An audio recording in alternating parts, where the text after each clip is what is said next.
Java cleans up after you. You can create all the objects you want, and when you get finished with them, Java grabs them and uses their memory when you make new objects. You don't have to do anything, it just happens all by itself. This has worked out so well that newer languages are adopting the technique, and older languages are having it retrofit into their new versions. The first trick of garbage collection is the determination by Java that something is ready to be recycled. The basic rule is simple. Anything that you created with a new statement will be garbage collected when your program forgets about it. Every time you stick the address of an object in a reference, Java makes a note of it. When you erase that address, Java makes a note of that too, and places the address in the list of those that are to be reclaimed. Look at this line of code. This creates an object, but it doesn't store the address anywhere. Java makes note of that fact and recycles the memory, uses it to create the new objects. Now look at this. You have stored the address of the object in a reference, and you may use it again, so Java leaves it alone. As long as the address of the object is in that reference, no garbage collection takes place. However, if you erase that address, like this, the object can no longer be found by your program, so it's listed for recycling. It doesn't matter how you erase the address. You could do it by creating a new object and overwriting the address of the old one. The old address is gone from your program, so Java takes charge of the object.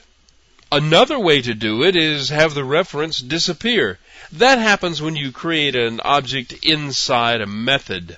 When you call this method, it creates a rectangle object and stores its address in a local reference. It uses the values for the rectangle object to calculate a return value. When the method returns, the rectangle still exists, but the reference to the rectangle does not exist. Your program doesn't know the address of the rectangle object, so Java schedules it for garbage collection. Java always knows if you have any way to get to an object. One interesting situation is, say, when object A holds a reference to object B, B holds a reference to C, C to D, and so on down the line. As long as you have a reference to A, the entire chain of objects is available to you, so Java will not reclaim anything. However, if you drop the address of A, the whole chain will be recycled unless there are other references to some of the other objects in the list. Garbage collection does not take place immediately. The garbage collection process takes time, so it runs as a low-level background process. Different environments and different Java virtual machines will do garbage collections at different times. Your program cannot depend on garbage collection being done at any particular time and in any particular order. If you have an object that is holding on to some resource, then you should release that resource yourself before you drop the object. This sort of situation can arise if you have a file open inside an object. You should always close that file first. It is possible that the object won't be recycled before the program finishes running and exits. Now that will close the file, but holding it this way could cause it to be closed without its buffers being flushed properly, and some data could be lost. Besides, your system may not let you hold all those files open all at once. If you are creating objects and your program needs to recycle old objects into new ones just to make room, it will do that automatically.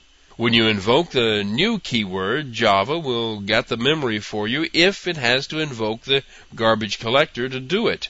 But if you want, you can invoke the garbage collector from your program. These two lines of code do it.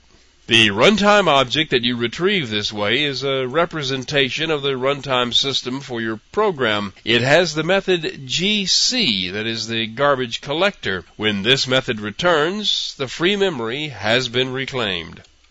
Just before the garbage collection reclaims the memory of an object, it calls the finalize method.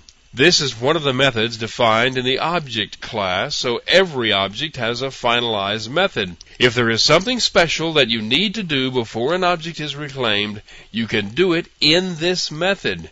You can even call the method yourself before you drop the address of the object. If you decide to write your own finalize method, you'll need to include a call to the finalize method of the superclass, or it won't get called. Here's an example. The method is declared as protected, and it's declared as possibly throwing an exception. Both of these items are explained later. A call is made to the finalize superclass. In this example, the file named log file is closed if it has been left open, but don't count on this happening. If your program ends, the Java virtual machine may just shut down without ever calling finalize.